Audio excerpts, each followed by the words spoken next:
Bismillahirrahmanirrahim. Assalamualaikum warahmatullahi wabarakatuh. Perkenalkan, saya Alfi Isnaini Nurlaila. Ini dari kelas 06 SMJM 003. Di sini saya akan mempresentasikan untuk modul pertemuan 10, yaitu desain produk dan jasa atau pengembangan produk. Untuk pendahuluannya di sini itu untuk produk baru, itu diartikan sebagai produk baru bagi perusahaan, di mana modifikasi dari produk yang sudah ada, duplikat dari produk sebelumnya atau produk pesaing, produk yang diakuisisi, dan produk asli yang inovatif. Kemudian setiap perusahaan itu memang harus melaksanakan pengembangan produk untuk membentuk sebuah masa depan perusahaan, di mana pelanggan selalu menginginkan produk yang baru dengan perubahan-perubahan seperti ciri khusus produknya, meningkatkan mutu produk, menambah tipe produk, dan mengubah ukuran produk untuk memenuhi kebutuhan dan keinginan seorang pelanggan. Jika tidak ingin perusahaan yang dikelolanya tersebut mengalami kemunduran karena kalah saing dari pesaingnya tersebut.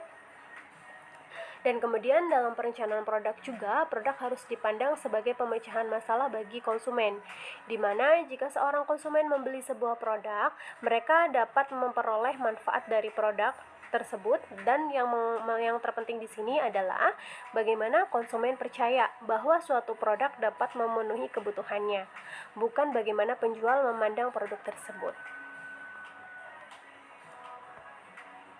Definisi pengembangan produk baru. Pengembangan produk baru atau menciptakan produk baru merupakan tugas yang sering yang terlupakan pada salah satu ataupun beberapa produk yang sedang dipasarkan itu berada pada tahap kedewasaan. Kemudian perusahaan di sini haruslah mulai memanfaatkan keuntungan yang diperolehnya dari produk yang berada pada tahap tersebut untuk mengembangkan ide penciptaan produk baru. Produk baru inilah yang diharapkan nantinya dapat menggantikan produk lama yang sedang jaya tersebut. Kemudian untuk faktor perencanaan produk.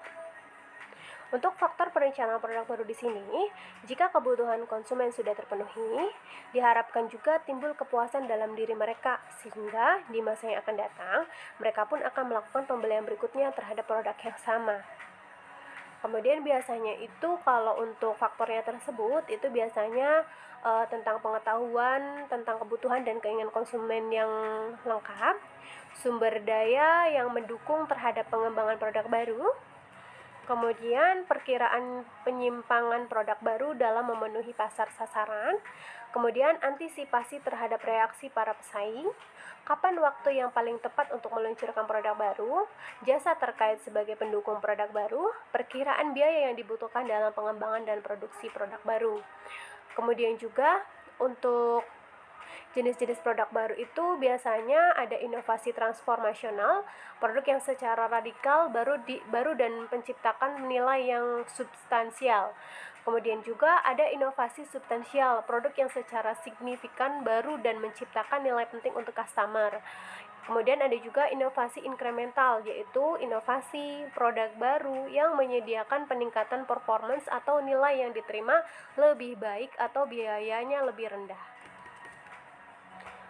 Kemudian ada juga hambatan pengembangan produk baru. Untuk hambatan pengembangan produk baru di sini, perusahaan yang melakukan pengembangan produk dengan tujuan untuk memenuhi kebutuhan dengan selera konsumen, maka di saat yang sama perusahaan pun harus memikirkan hambatan yang mungkin akan terjadi. Contohnya nih, ada kekurangan gagasan mengenai produk, mahalnya proses pengembangan produk yang baru, kekurangan modal, siklus hidup produk yang singkat, kemudian produk tidak dirancang dengan baik. Nah, sebelumnya di sini untuk definisi pengembangan produk baru, yaitu pengembangan produk baru atau menciptakan produk baru merupakan tugas yang sering terlupakan. Di mana menurut Kotler sendiri, pengembangan produk merupakan pengembangan dari produk yang sudah ada dan atau menciptakan produk yang sama sekali baru melalui riset dan penelitian yang dilakukan oleh para manajer pemasaran maupun melalui Departemen Penelitian dan Pengembangan. Tujuan pokok dari sebagian besar upaya pengembangan produk baru adalah mengamankan volume dan pertumbuhan laba, mempertahankan posisi perusahaan saat ini sebagai inovator, dan mempertahankan pangsa pasar yang ada pada saat sekarang. Kemudian produk baru adalah produk asli, produk yang disempurnakan, produk yang dimodifikasi, dan merek-merek baru yang dikembangkan sendiri oleh bagian penelitian pengembangan produk. Nah, dari definisi tersebut, itu bisa kita ambil kesimpulan, itu bahwa produk yang dimaksud dengan pengembangan produk itu adalah merupakan suatu usaha yang direncanakan dan memberikan suatu gagasan baru untuk memperbaiki produk yang telah ada, dan atau penambahan banyaknya ragam produk yang dihasilkan dan yang dipasarkan. Dengan adanya pengembangan produk tersebut, berarti perusahaan sudah memahami nih tentang kebutuhan dan keinginan pasar. Kemudian juga pada umumnya ini perusahaan mempunyai hubungan erat dengan inovasi di dalam menerapkan pelaksanaan pengembangan produk, maka perusahaan harus memperhatikan juga di antaranya itu produk yang dibuat haruslah dapat memuaskan konsumen. Kemudian untuk produk yang dibuat harus bermanfaat bagi kepentingan konsumennya juga. Desain produk serta rancangan harus sesuai dengan selera konsumen. Seperti itu. Kemudian kalau untuk menurut Buzz Allen dan Hamilton yang diterjemahkan oleh Jaslim Saladin, di sini juga terdapat 6 golongan di dalam pengembangan produk. Yaitu yang pertama ada produk baru bagi dunia, yaitu lini produk yang benar-benar baru pertama kali dipasarkan oleh perusahaan. Kemudian tambahan yang kedua itu lini pengembangan produk baru, yaitu lini produk yang benar-benar baru pertama kali dipasarkan oleh perusahaan. Yang ketiga yaitu tambahan lini produk yang sudah ada, yaitu perusahaan penambahan lini produk yang sudah ada. Kemudian yang keempat yaitu merevisi pasar yang sudah ada, yaitu penyempurnaan produk yang sudah ada sehingga memberikan nilai yang lebih tinggi atau mengganti dengan produk yang baru. Kemudian yang kelima, penempatan kembali, memposisikan kembali para segmentasi produk yang sudah baru atau yang sudah ada. Kemudian yang keenam itu adalah penekanan biaya, yaitu produk dengan penampilan yang sama tetapi melalui biaya yang rendah. Nah, kemudian setelah ada pengembangan produk, ada hambatan pengembangan produk. Di sini pun apa sih strategi pengembangan produk baru itu?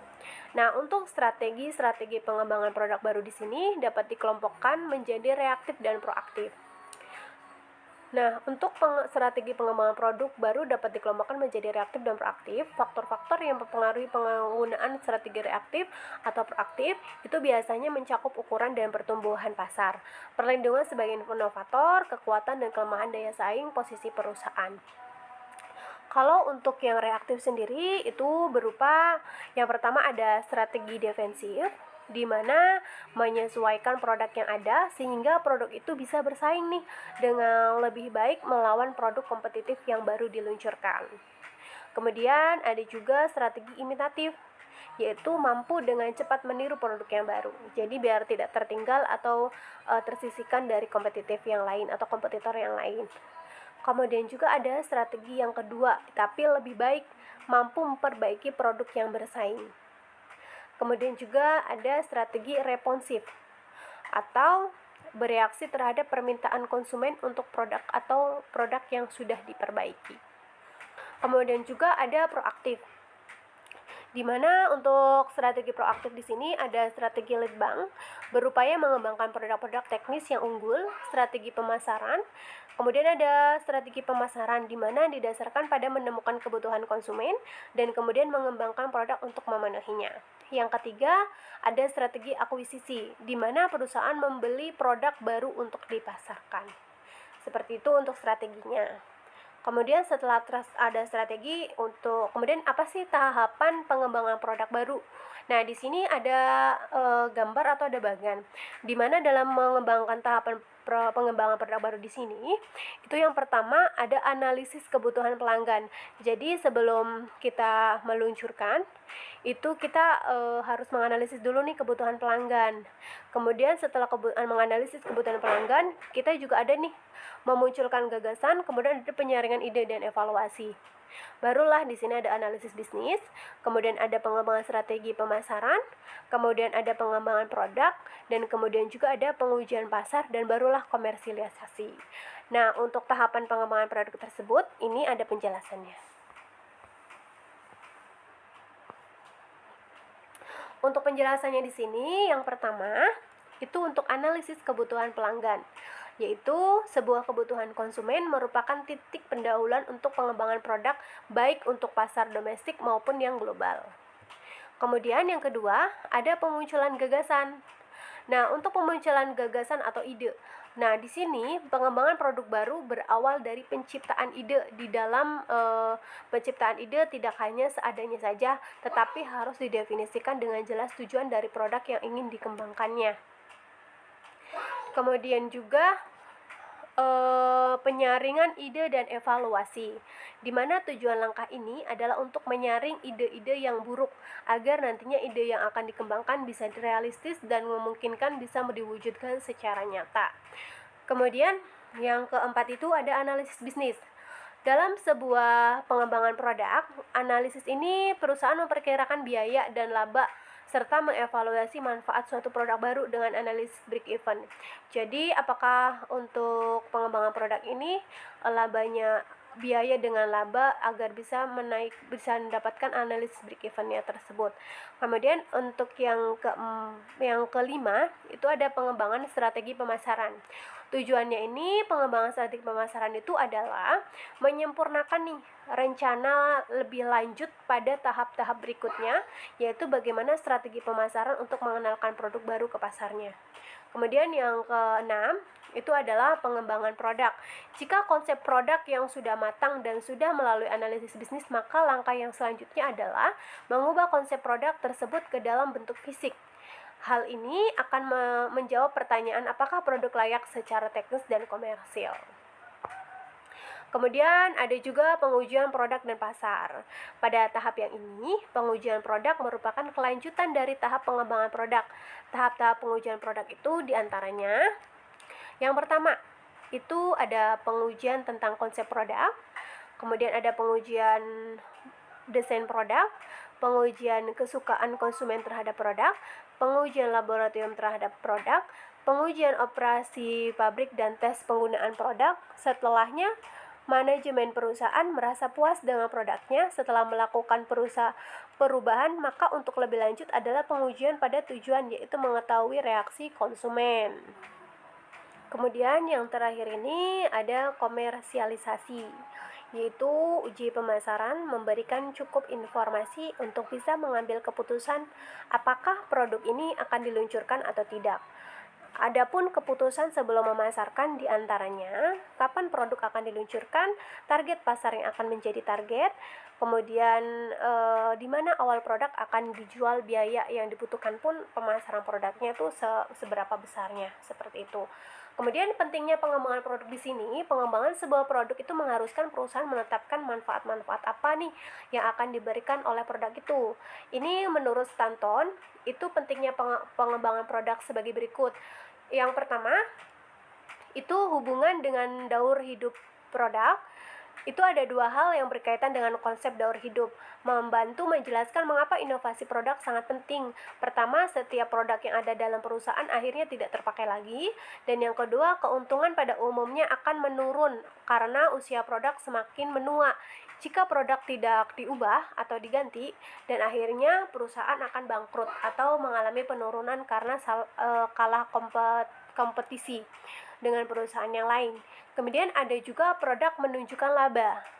Nah, pengembangan produk yang sangat penting untuk mempertahankan laba yang telah direncanakan. Kemudian, pengembangan produk sangat penting bagi perusahaan karena produk yang berorientasi pada pengembangan produk baru diharapkan dapat tumbuh dan berkembang. Kemudian juga untuk pengembangan baru mencakup semua kegiatan perencanaan dari produsen dan penyalur untuk menyesuaikan produknya dengan permintaan pasar dan menentukan susunan produk lainnya. Adanya perencanaan produk baru ini akan mendorong perusahaan meningkatkan perolehan labanya atau paling tidak membuat laba menjadi stabil. Menurut Ating, Sunarto, dan Harun Rujandi, perusahaan harus menyadari bahwa dalam pelaksanaan pengembangan produk, kemungkinan perusahaan mengadakan perubahan ciri-ciri khusus produk, meningkatkan mutu produk, menambah tipe produk, dan mengubah ukuran produk untuk memuaskan pasar pada saat perusahaan mengalami kemunduran dan menghadapi persaingan yang cukup tinggi. Maka kebijaksanaan produk, khususnya pengembangan produk, merupakan salah satu alternatif jika kebijaksanaan non-produk seperti promosi, penentuan harga, serta saluran distribusi tidak memberikan hasil yang memuaskan untuk dapat menjamin kesinambungan produk di pasar. Untuk yang terakhir yaitu kesimpulan. Berdasarkan penjelasan yang sudah dilakukan, yang sudah saya jelaskan tadi, dapat kita simpulkan bahwa desain produk merupakan proses menciptakan produk baru yang akan dijual oleh perusahaan untuk pelanggannya. Adapun rancangan jasa merupakan rancangan yang bukan sesuatu yang dapat digenggam dalam satu tangan dan merupakan barang-barang yang tidak tahan lama serta tidak dapat disimpan jasa yang tidak dinikmati hari ini tidak dapat disimpan sebagai persediaan dan ditambahkan pada jasa yang dinikmati hari yang akan datang.